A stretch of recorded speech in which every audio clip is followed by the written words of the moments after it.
I remember walking across this yard on what seemed to be a random day, my head down, lost in my own world of issues, like many of you do daily.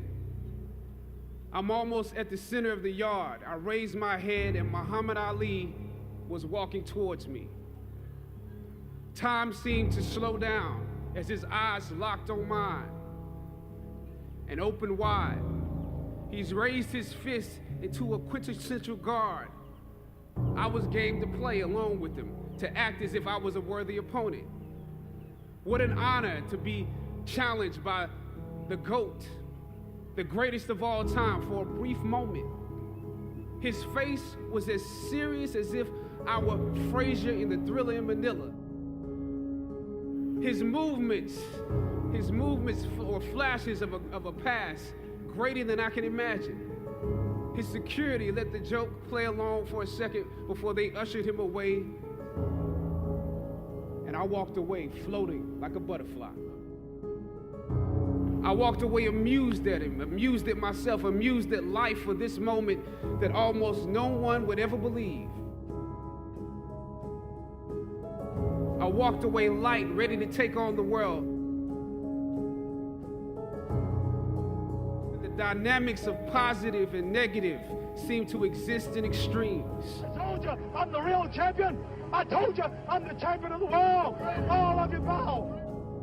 Throughout ancient times, institutions of learning have been built on top of hills to convey that great struggle is required to achieve degrees of enlightenment. Each of you had your own unique difficulties with the hill. You know, sometimes your grades don't give a real indication of what your greatness might be. You would rather find purpose than a job or a career. Purpose crosses disciplines. Purpose is an essential element of you. It is the reason you are on the planet at this particular time in history.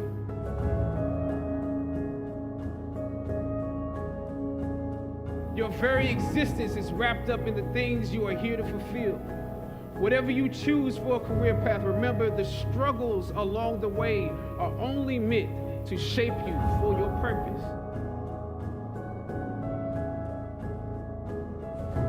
Or some of you went through something traumatic. You made it to the top of the hill, but not without scars and bruises.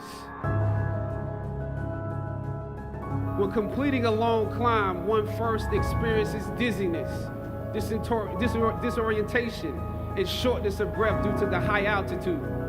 But once you become accustomed to the climb, your mind opens up to the tranquility of the triumph.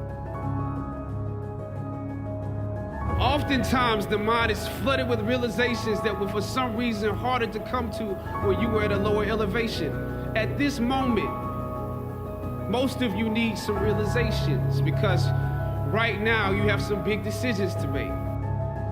I don't know what your future is, but if you are willing to take the harder way, the more complicated one, the one with more failures at first than successes, the one that has ultimately proven to have more meaning, more victory, more glory. As is often the case, those that follow most often enjoy the results of the progress you gain.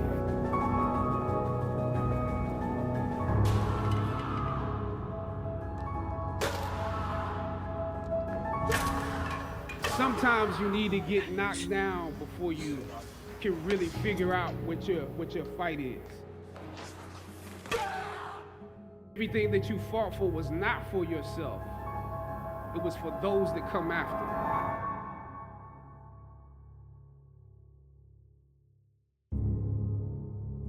Finally, I thought of Ali in the middle of the yard. In his elder years, drawing from his victories and his losses. At that moment, I realized something new about the greatness of Ali and how he carried his crown. I realized that he was transferring something to me on that day. He was transferring the spirit of the fighter in me. He was transferring the spirit of the fighter to me. He was transferring the spirit of the fighter to me.